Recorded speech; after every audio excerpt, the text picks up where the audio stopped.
Olá, queridos irmãos, queridas irmãs do Centro Espírita Ibirajara. É com muita gratidão que eu estou aqui hoje para compartilhar com vocês algumas reflexões sobre questões do livro Dois Espíritos.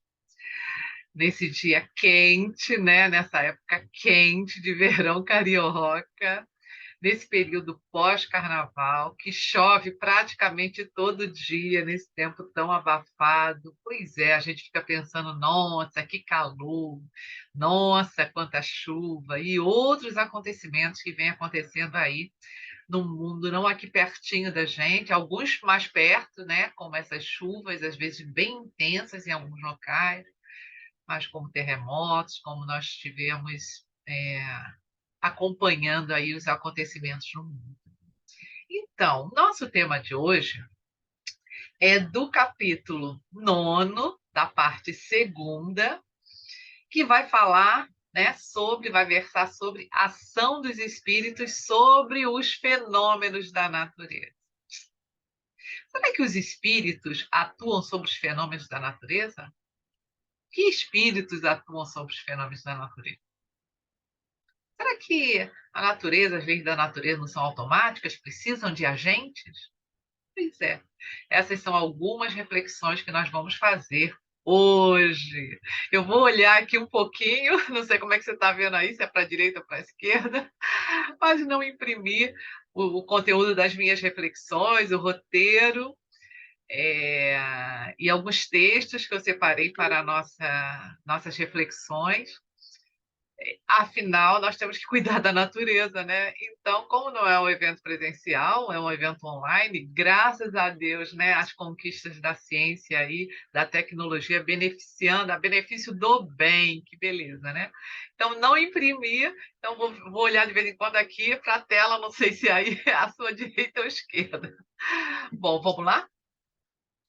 Então, o tema são só 5 perguntas: 536 a 536, 540, 536, 537, 538, 539 e 540.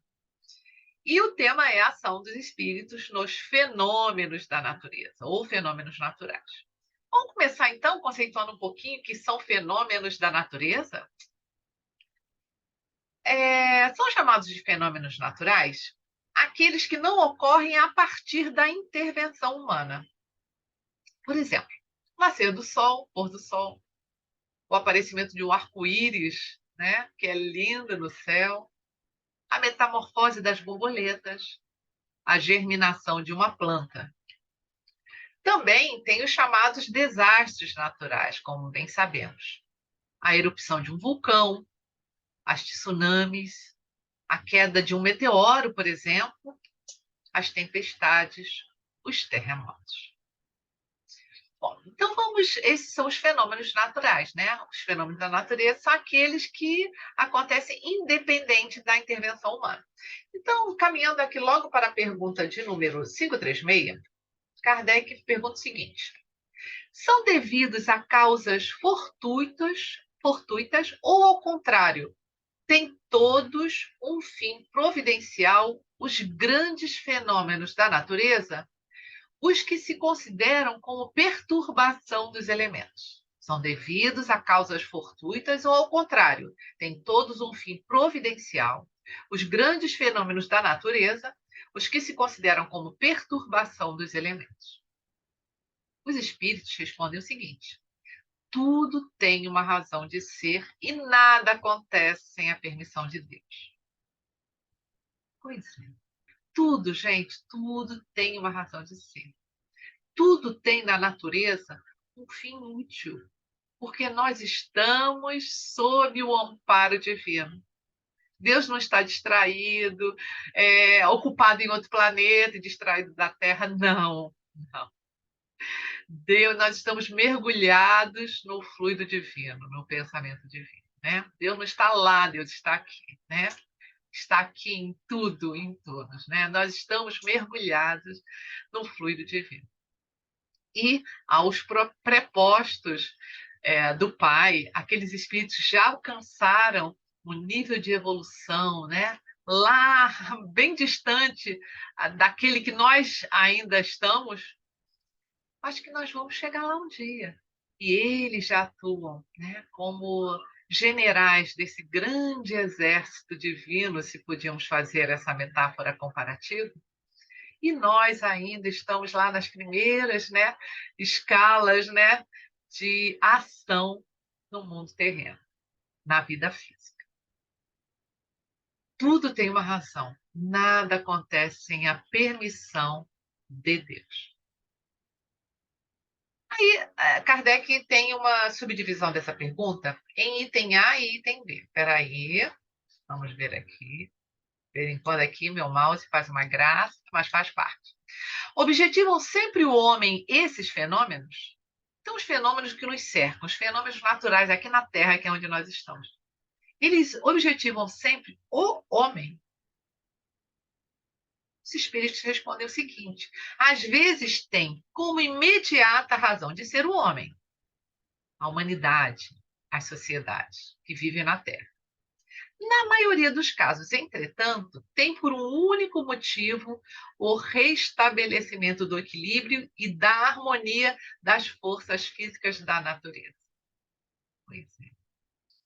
O homem ajuda e muitas vezes o homem atrapalha a natureza, o equilíbrio da natureza, mas Deus está vigilante e recomenda, né, orienta aos seus prepostos para que, tomando conta da Terra, muitos fenômenos naturais têm por objetivo reequilibrar essa nossa grande casa Terra, essa grande escola Terra, essa grande oficina de trabalho Terra, esse grande hospital que é a Terra. Então, às vezes, o homem, muitas vezes, o restabelecimento do equilíbrio. Se tem restabelecimento, se é necessário restabelecimento, é porque o equilíbrio foi rompido.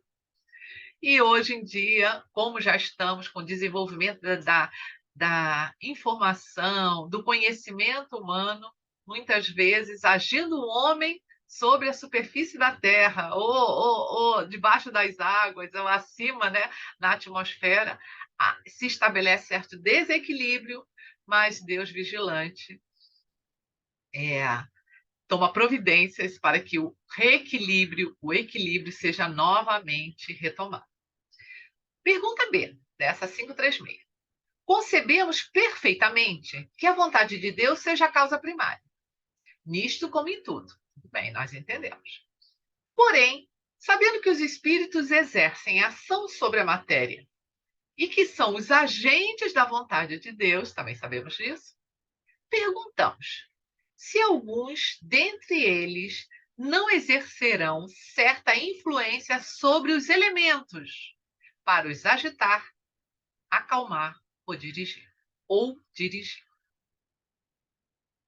Então, alguns espíritos exercem, resumindo aqui, né? Alguns espíritos, então, exercem influência sobre esses elementos, os elementos naturais, os elementos da natureza, visando agitar, acalmar ou dirigir esses elementos? Mas, evidentemente, respondem os espíritos, nem poderia ser de outro modo, porque Deus não exerce ação direta sobre a matéria. Ele encontra agentes dedicados, agentes úteis, em todos os graus da escala dos mundos. Todos na natureza trabalham. Em qualquer estado de evolução, todos nós agimos consciente ou inconscientemente para evolução, o progresso e para que a vontade de Deus seja feita, assim como sua justiça, assim como sua misericórdia, assim como sua providência. Bom, a pergunta 537 vai começar falando da mitologia dos antigos. Antes de eu fazer a pergunta 537, vamos entender o que é mitologia? Vamos lembrar um pouquinho desse conceito? Mitologia é o estudo dos mitos, histórias e lendas de uma civilização ou cultura particular, condições que definem seu sistema de crenças. Se mitologia é o estudo dos mitos, o que é mito, né, gente? É considerado um relato fantástico, misterioso, da tradição oral de um povo, em geral, protagonizada por seres que caracterizam as forças da natureza e os aspectos gerais da condição humana. Quem lembra dos mitos nórdicos, né? Da mitologia grega. Agora, então, tem uma profusão aí com os canais a cabo de streaming, tem uma profusão aí de filmes, de séries sobre mitos, né? Mitos de vários tipos. Pois é. Então, mitologia, estudo dos mitos, e o mito é um relato fantástico que partiu da tradição oral de um povo, protagonizada principalmente por seres que caracterizam o quê? A força das naturezas, né? Eram deuses na mitologia romana, né? Na mitologia grega, deuses que representavam as forças da natureza. Pois é. Lógico que também esses deuses a gente sabe que eram investidos dos defeitos humanos, né? Mas vamos lá. Pergunta 537. A mitologia dos antigos se fundava inteiramente em ideias espíritas. Isso é uma afirmação de Kardec, hein? Não é pergunta, não. A mitologia dos antigos, presta atenção, se fundava inteiramente em ideias espíritas, com a única diferença de que consideravam os espíritos como divindades. Representavam esses deuses ou esses espíritos com atribuições especiais. Assim, uns eram encarregados dos ventos, outros dos raios, outros de presidir o fenômeno da vegetação, etc. Semelhante crença é totalmente destituída de fundamento. Quer dizer, a origem dessa mitologia dos mitos é totalmente destituída de fundamento, não tem fundamento nenhum.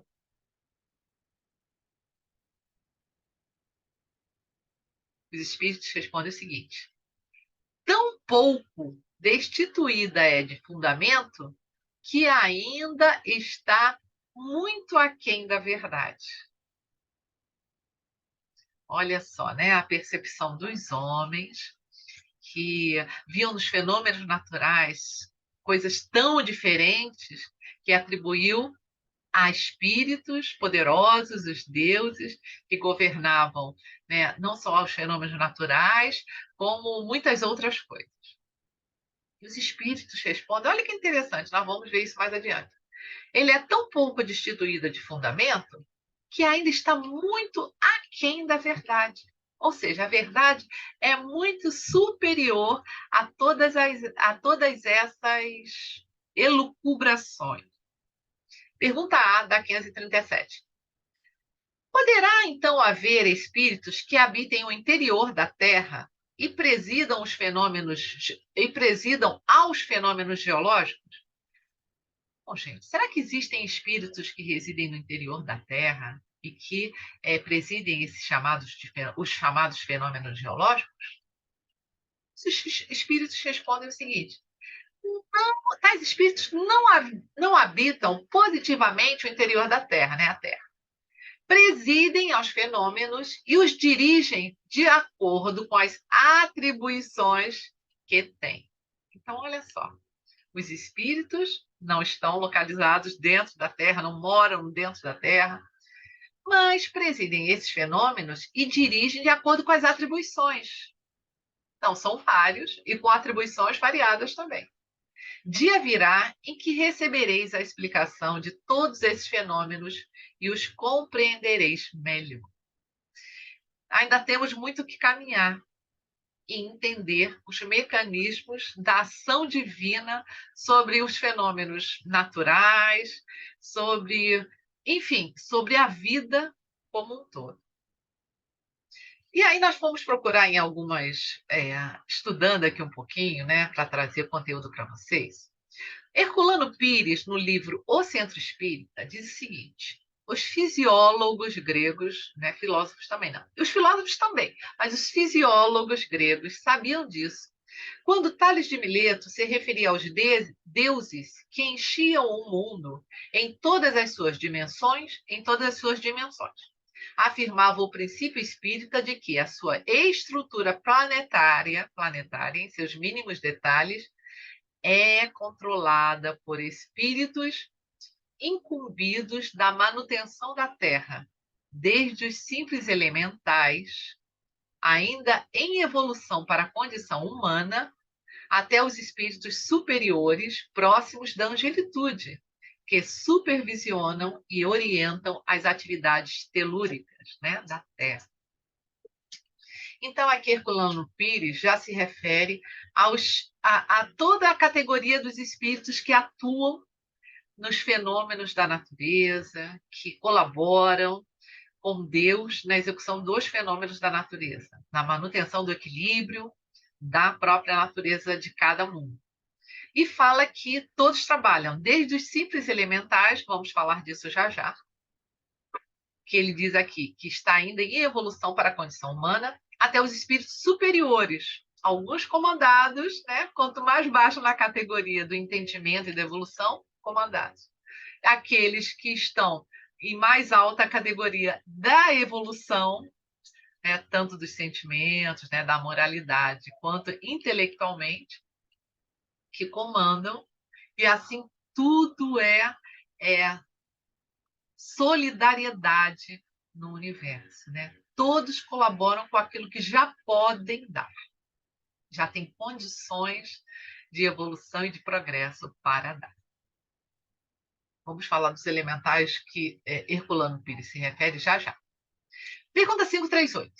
Formam categoria especial, gente? Nossa, formam categoria especial no mundo espírita os espíritos que presidem os fenômenos da natureza? São seres à parte ou espíritos que foram encarnados como nós? Então, vamos lá. Não só apenas que presidem os fenômenos da natureza, mas que colaboram na execução desses fenômenos da natureza, esses espíritos, eles são seres à parte? Ou foram encarnados, seres que encarnaram como nós aqui estamos encarnados? Já tiveram outras encarnações. E os espíritos respondem, né, de forma sucinta, mas muito clara, que foram ou que serão. Guardem isso aí também. Nós vamos falar já já. Então, são espíritos que foram encarnados, já tiveram encarnações, mas outros que ainda terão. Como assim? Pergunta A, data 538. Pertencem esses espíritos às ordens superiores ou inferiores da hierarquia espírita? Esses espíritos colaboram com os fenômenos da natureza, interferem, né, auxiliam, né, no equilíbrio da natureza, nos fenômenos naturais. Eles são de ordens superiores ou inferiores na escala espírita ou hierarquia espírita? Resposta dos espíritos. Isso é conforme seja mais ou menos material, mais ou menos inteligente o papel que desempenhem. Uns mandam, outros executam. Os que executam coisas materiais são sempre de ordem inferior. Assim entre os espíritos, como entre os homens.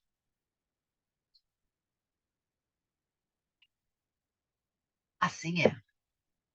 Aqueles que têm condição de executar, só podem executar, executam. Aqueles que já sabem executar com maestria, têm mais conhecimento, mais evolução, ajudam a coordenar.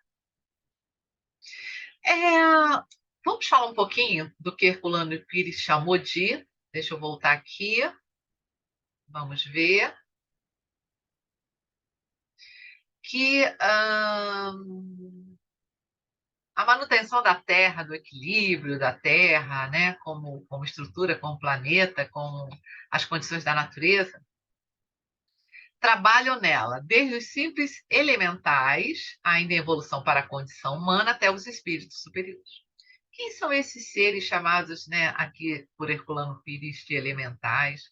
Tenho certeza que vocês já ouviram falar também, né? Que são esses seres elementais? São espíritos de categoria especial?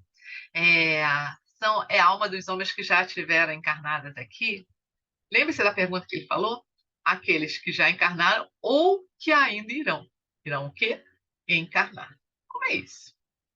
Então vamos lá. Tem um material da FEB que eu pesquisei, um material de estudo, roteiro 27, que diz o seguinte: elementais são seres singulares, multiformes, invisíveis, sempre presentes em todas as atividades da natureza, além do plano físico.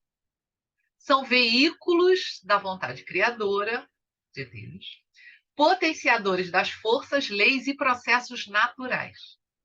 São encontrados por toda parte, na superfície da Terra, na atmosfera, nas águas, nas profundidades da subcrosta e junto ao elemento ígneo, né? Nos vulcões, mais próximo ao centro da Terra, etc. Elementais, né? Esse nome é diferente, né? Ele diz mais o seguinte, lá no roteiro da FEB, dessa apresentação. Invisível aos olhares humanos, executam infatigável e obscuramente um trabalho imenso nos mais variados aspectos nos reinos da natureza, junto aos minerais, aos vegetais, aos animais e aos homens. Cabe aqui, né, nós fazermos uma pequena pausa para relembrar um conteúdo que eu tenho certeza que você já sabe. O elemento espiritual atravessa todos os reinos da natureza até que seja individualizado e nasce como alma. Pois é. Então, o elemento espiritual atravessa o reino mineral, o reino vegetal, o reino animal, e aí por meios que a gente ainda não conhece com clareza, não temos a evolução suficiente para entender, compreender, né? Vamos ver lá, ao longo das obras complementares e das obras básicas da codificação, nós vamos entender André Luiz, né? Evolução em Dois Mundos, fala muito bem isso, né? Que é Deus individualiza esse princípio inteligente, ele nasce como alma, capaz de ter as suas primeiras encarnações no chamado reino hominal. Pois é. Então, pausa para só lembrar isso, que eu tenho certeza que você já sabia, e continuamos.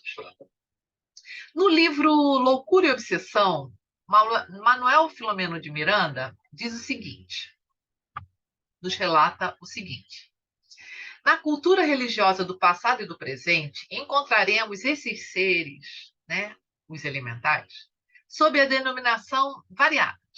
Chamam de elementais, mas esses seres que colaboram junto à natureza.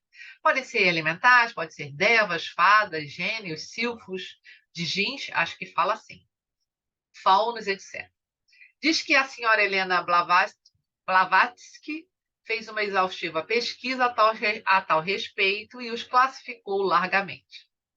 Os cabalistas também classificaram os elementais mais evoluídos, encarregados do ar, da terra, do fogo, do ar, e a eles deu nomes específicos como gnomos, sílfides, salamandras, ondinas.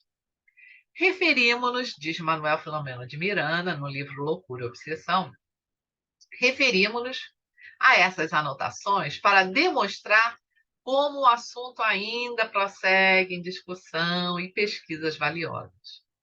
Não atribuindo a esses seres um critério excepcional na ordem da criação, sabemos que esses seres que colaboram mais diretamente na execução, né, dos fenômenos, atuando nos fenômenos da natureza, sob ordens, não são espontaneamente, né? Quer dizer, não são espontaneamente, eu quero dizer, não são porque eles acham que deve fazer assim e fazem, não.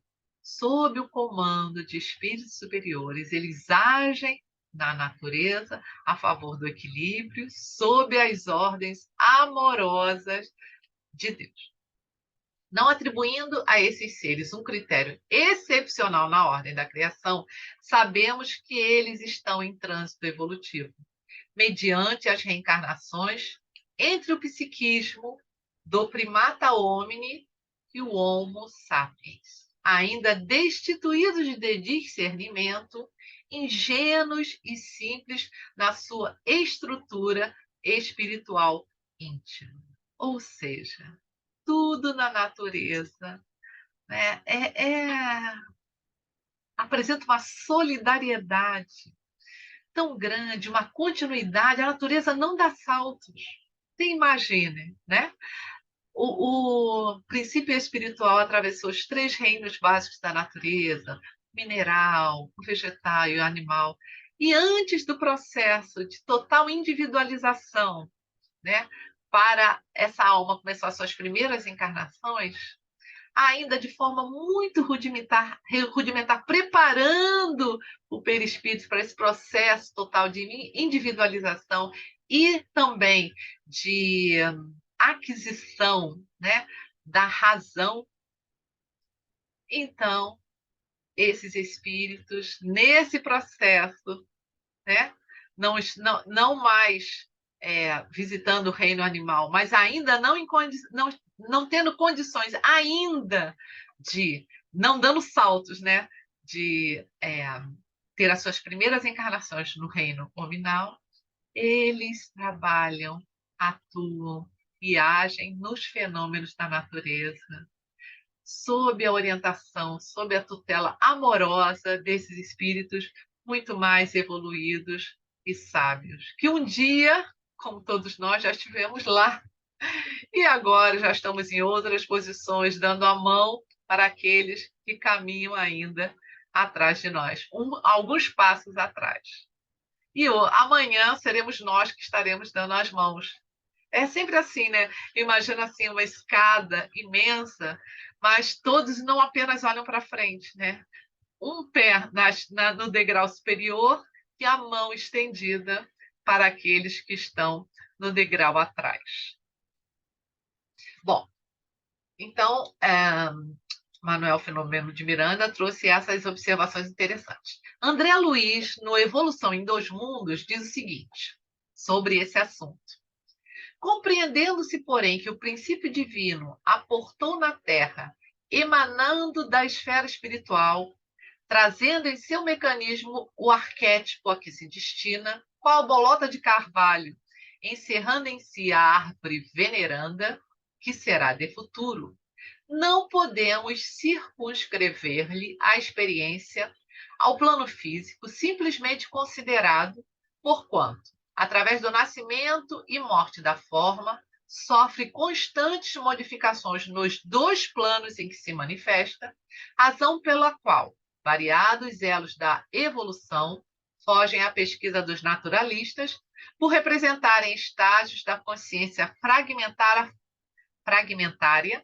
fora do campo carnal, propriamente dito, nas regiões extrafísicas, em que essa mesma consciência incompleta, olha que interessante, os espíritos nos dizem que a nossa linguagem é muito limitada, né? Mas dentro da limitação da nossa linguagem ainda, eles procuram as melhores palavras para expressar ou se aproximar da realidade espiritual. Que essa consciência incompleta prossegue elaborando o seu veículo sutil. Está falando desses seres nesse estágio pré-reencarnatório do reino nominal e que colaboram junto aos fenômenos da natureza. Em que essa mesma consciência incompleta prossegue elaborando seu veículo sutil, então classificado como protoforma humana, correspondente ao grau evolutivo em que se encontra. Então, André Luiz, utilizando já outra terminologia, uma terminologia mais científica, diz que os elementais, né, possuem essa protoforma humana. Por essa razão, acredita-se que os elementais, diz André Luiz, exatamente assim, possam ser uma fase intermediária entre a forma animal e hominal, como se estivessem numa transição preparatória. Aí eu fiquei pensando que nós também já estivemos nessa situação. Não ruim, né? Apenas lá atrás um pouquinho na nossa escala evolutiva, em que atuávamos mais diretamente, né? Lá como os elementais dos fenômenos da natureza. Depois, quando passamos a ter condição já individualizada, de posse plena das nossas capacidades. E aí nós começamos as primeiras encarnações no mundo primitivo e agora no mundo de provas e expiações, já com um pezinho lá no mundo de regeneração. Queira Deus que nós possamos fazer todo o esforço ao nosso alcance para termos o merecimento de reencarnarmos após a desencarnação aqui, reencarnarmos novamente aqui na Terra, já um mundo de regeneração. Muito bem. Continuando, então, vamos ver aqui. Pergunta 539.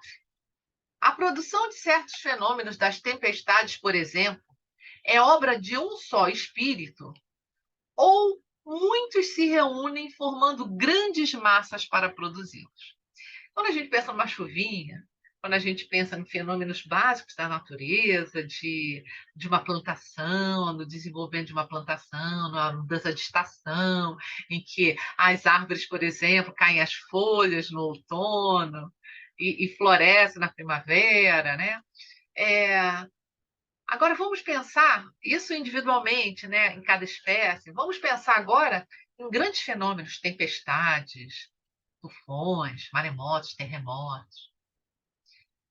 A produção desses fenômenos é obra de um só espírito ou muitos se reúnem formando grandes massas para produzi-los? A resposta dos espíritos é muito clara. Reúnem-se em massas inumeráveis para um grande efeito, para algo, né, de grande porte na natureza, se reúnem uma comunidade, um conjunto imenso de espíritos para auxiliar o processo. E a gente sabe, né, pensando assim nessa época de fevereiro, que chove muito, e tem chovido bastante, né? Esses dias tem chovido praticamente todos os dias. Ontem não choveu, hoje choveu, e a maioria dos dias tem chovido. Ainda mais, vocês já pensaram que próximo ao carnaval sempre chove? Será, hein? Acaso, né? É porque tá calor, é porque é fevereiro, é porque é verão. É também, mas não apenas. É, nós sabemos, né, temos essa informação por várias obras complementares da doutrina espírita, a utilidade providencial das chuvas, das tempestades, fazendo o quê? Suavizando e dissipando fluidos densos. Ainda mais nessa época, por exemplo, nessa época de carnaval, quando muitos irmãos ainda é, deixam para extravasar, né, as suas atitudes mais próximas da irracionalidade, né? Deixando de lado um pouco ou muito da responsabilidade, do equilíbrio, do bom senso. Então, nessa época, essas chuvas são amparo do alto, dissipando fluidos densos, pestilenciais, produzido por quem? Pelas mentes e pelos sentimentos, né? O coração dos homens em desalinho. Nada é por acaso. Pergunta 540. Os espíritos que exercem ação nos fenômenos da natureza operam com conhecimento de causa? Têm pleno conhecimento do que estão fazendo? Usando seu livre-arbítrio? Ou é por efeito instintivo de um irrefletido impulso? Os espíritos que exercem ação nos fenômenos da natureza operam com conhecimento de causa, usando do livre-arbítrio, ou por efeito de instintivo ou irrefletido impulso? Os espíritos respondem o seguinte: uns sim, outros não. Estabeleçamos uma comparação. E aí Kardec faz uma comparação, né? Os espíritos fazem uma comparação muito interessante. Kardec registrou nessa pergunta 540 e diz o seguinte, eu acho que vale a pena a gente ler rapidamente. Considera essas miríades de animais que pouco a pouco fazem emergir do mar ilhas e arquipélagos. Julgas que não há aí um fim providencial e que essa transformação da espécie do globo não seja necessária à harmonia geral? Entretanto, são animais de ínfima ordem que executam essas obras, provendo as suas necessidades e sem suspeitarem de que são instrumentos de Deus. Pois bem, do mesmo modo, os espíritos mais atrasados oferecem utilidade ao conjunto. Enquanto se ensaiam para a vida, lembra que falamos dos nossos irmãos que podemos chamar de elementares, que atuam diretamente nos fenômenos da natureza? Pois bem, do mesmo modo, os espíritos mais atrasados oferecem utilidade ao conjunto. Enquanto se ensaiam para a vida, antes que tenham plena consciência, diferente de nós que temos plena consciência, viu? Antes que tenham plena consciência dos seus atos e estejam no gozo pleno do livre-arbítrio, estamos no gozo pleno do livre-arbítrio, viu? Atuam em certos fenômenos de que inconscientemente se constituem os agentes. Primeiramente executam. Mais tarde, quando suas inteligências já houverem alcançado um certo desenvolvimento, ordenarão, dirigirão as coisas do mundo material. Depois, poderão dirigir as do mundo moral. É assim que tudo serve, que tudo se encadeia na natureza, desde o átomo primitivo até o arcanjo, que também começou por ser átomo. Admirável lei de harmonia que o vosso acanhado espírito ainda não pôde apreender em seu conjunto. É poética essa resposta, não é, meus irmãos e minhas irmãs? Pois é. Essas foram as perguntas de hoje. A ação dos espíritos na natureza. E o homem? Nós, seres constituídos de livre-arbítrio, diferente, né, dos nossos irmãos que ainda estão na condição proto-humana, antes das primeiras encarnações, esses espíritos que atuam na natureza, nós temos plena consciência e pleno gozo do nosso livre-arbítrio. Livre-arbítrio. E como podemos e devemos agir com consciência junto à nossa vida e junto à nossa casa, a nossa casa terra, né? É o cuidado, é o carinho com que a gente cuida hoje. Ah, mas eu não vou ver isso, já vou desencarnar, não vou ver isso. Que importa? Importa que nós deixemos para trás, quando daqui sairmos, um raio de luz, um raio de cuidado, de amor para aqueles que vêm atrás de nós. E, quiçá, nós mesmos adiante retornaremos a um mundo com mais carinho, com mais cuidado, com mais respeito por toda a natureza. Que Deus nos abençoe, que Deus nos ampare. Nós estamos aqui, estou conferindo aqui, está na nossa hora de encerramento, mas vi que ainda dá tempo da gente comentar só uma frasezinha do livro Segue-me, do Emmanuel, psicografado pelo Chico, da página Na Escola Diária, que diz o seguinte: recordemos que a vida é sempre uma grande escola. Cada criatura estagia no aprendizado de que necessita e cada aprendizado é clima de trabalho com oportunidade de melhoria. Então, meus irmãos e minhas irmãs, a doutrina espírita é o consolador prometido.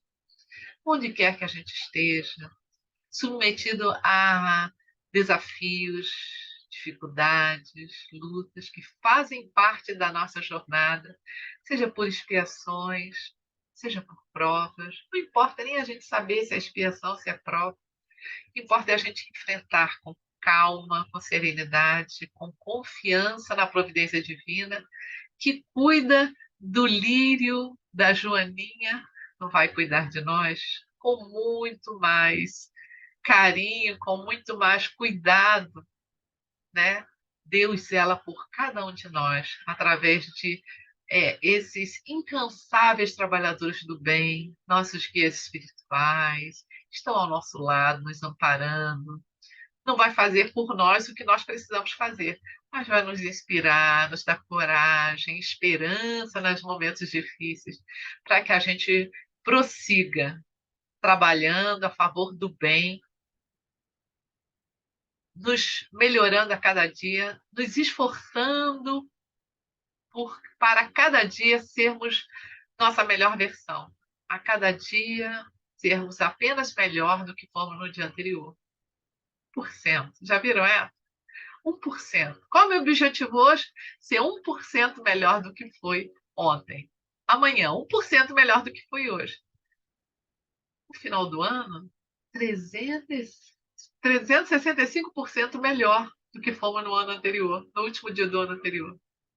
Nossa, né? Que, que salto quântico se nós daríamos na nossa evolução, no nosso progresso. Mas vamos nos esforçando cada dia, com calma, com serenidade, e perante os grandes desastres naturais que acontecem perto ou longe, mantenhamos a calma, nunca duvidemos do amparo divino, na certeza de que tudo tem um motivo, mesmo que nós ainda não alcancemos, né, o motivo de uma forma mais ampla. Mas saibamos que Deus está no comando, que Jesus é o governador espiritual amoroso do planeta Terra, Ismael, carinhosamente, o governador espiritual do nosso Brasil. E assim como temos o governador espiritual do nosso Brasil, os estados têm os seus governadores espirituais, as nossas cidades, os nossos bairros, enfim. Quantos espíritos trabalhando anonimamente, sem que nós percebamos, para o progresso de todos nós. Então, que Deus nos ampare, nos abençoe, nos ilumine e que o Cristo Jesus seja o nosso mestre e iluminador das nossas consciências e que nós, né, caminhemos com ele, seguindo os seus passos de luz e de amor. Muito obrigada por essa oportunidade. Que Deus nos abençoe, nos envolva e nos proteja, hoje e sempre. Fiquem com Deus, fiquem em paz. Um forte abraço no coração de cada um.